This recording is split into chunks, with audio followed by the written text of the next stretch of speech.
CBSE class 10th ஃபிசிக்ஸ்லேருந்து நம்ம section C question பார்க்கலாம் பாருங்கள். ஃபர்ஸ்ட் வந்து டிஃபைன் 1 ஆம்பியர் கேட்டிருக்காங்க. அடுத்து வந்து ஒரு சம்மு கேட்டிருக்காங்க. நம்ம இந்த டெஃபினேஷன் பார்த்துட்டு அடுத்து வந்து இந்த சம்மு போயிடலாம். ஓகேங்களா? சரி, டெஃபினேஷன் அது பாருங்கள். Current is equal to charge by time. உங்களுக்கு ஃபார்முலா தெரியும். கரண்ட் 1 ஆம்பியராக இருக்கணும்னா 1 கூலும் சார்ஜ் வந்து கண்டக்டரில் ஒரு செகண்டில் பாஸ் ஆகும். அப்படி இருந்துச்சுன்னா current in a conductor is set to be 1 ampere. So definition எப்படி எழுதலாம்? Current in a conductor is said to be 1 ampere when 1 coulomb of charge passes through any cross section of a conductor in 1 second. Okay, now sum போயிரலாம் பாருங்க. The resistance of a wire of 0.01 centimeter radius is 14 ohm. If the resistivity of the material of the wire is 44 into 10 power minus 8 ohm meter, find the length of the wire கொடுத்திருக்காங்க. சரி, இப்போ என்னென்ன கொடுத்திருக்காங்க பாருங்க. Resistance வந்து 14 ohm கொடுத்திருக்காங்க. Radius வந்து எவ்வளோ கொடுத்துருக்காங்க? 0.01 சென்டிமீட்டர். அப்போ 0.01 நம்ம 10 பவர் மைனஸ் 2 போட்டுட்டு சென்டிமீட்டருக்கு ஒரு 10 பவர் மைனஸ் 2 மீட்டர் போட்டுங்க. ஆக மொத்தம் 10 பவர் மைனஸ் 4 மீட்டர் வருது. ஓகே, அடுத்து ரெசிஸ்டிவிட்டி கொடுத்துருக்காங்க. ரெசிஸ்டிவிட்டி எவ்வளோ? 44 into 10 power minus 8 ohm metre கொடுத்துருக்காங்க. ஓகேங்களா? சரி, இப்போ ரெசிஸ்டன்ஸ்க்கு என்ன formula? Resistivity into length by ஏரியான்னு தெரியும். இது ரீஅட்ஜஸ்ட் பண்ணிங்கன்னா length is equal to resistance into area by என்ன வந்துடும்?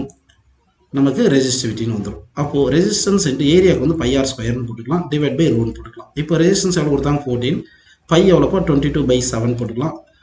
ரேடியஸ் வந்து நமக்கு 10 பவர் மைனஸ் 4 வந்தது இல்லையா? அப்போ 10 பவர் மைனஸ் 4 ஹோல் ஸ்கொயர் போட்டுக்கலாம், டிவைட் பை ரெசிஸ்டிவிட்டி. ரெசிஸ்டிவிட்டி எவ்வளோ? 44 into 10 பவர் மைனஸ் 8ன்னு வருது. இங்கே 10 பவர் மைனஸ் 4 ஹோல் ஸ்கொயர் வந்து 10 பவர் மைனஸ் 8. அப்போ 10 power minus 8 10 power minus 8 cancel. இந்த 7ம் 14ம் கேன்சல் பண்ணோம், 2 கிடைக்கும். இந்த 2ம் 44ம் கேன்சல் பண்ணிங்கன்னா 22. இந்த 22 கேன்சல் பண்ணிங்கன்னா நமக்கு எல்லாமே கேன்சல் ஆயிடுச்சு. ஸோ 1 மட்டும் வருது.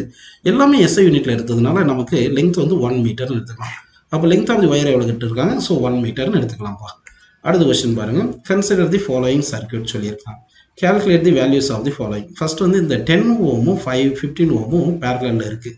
ரெண்டு ரெசிஸ்டன்ஸ் பேரலில் இருந்துச்சுன்னா ஃபர்ஸ்ட் கேஸில் ரெசிஸ்டன்ஸ் R1 போட்டிங்கன்னா நமக்கு 10 into 15 பேரலுக்கு ஃபார்முலா என்ன பாருங்கள்? R1 R2 by R1 plus R2. R1 10, R2 15. 10 into 15 divided by 10 plus 15.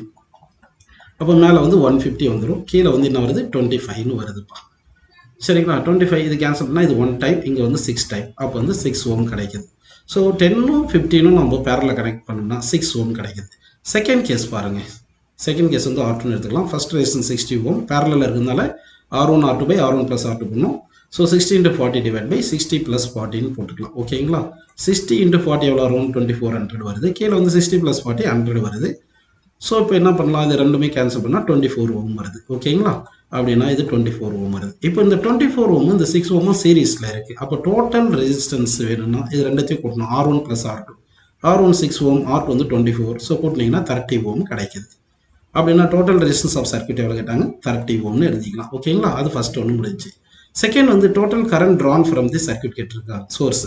அப்போ V ஈக்குவல் டு IRன்னு போட்டிங்கன்னா I இஸ் ஈக்குவல் என்ன வந்துடும்? V by Rன்னு வந்துடும். கரெக்டுங்களா? அப்போ V எவ்வளோ கொடுத்தாங்க? 15 வோல்ட் கொடுத்துருக்காங்க. ஸோ 15 டிவைட் பை R வந்து 30 போட்டோம்னா 15/2 எவ்வளோ வருதுப்பா? 15/30 1/2.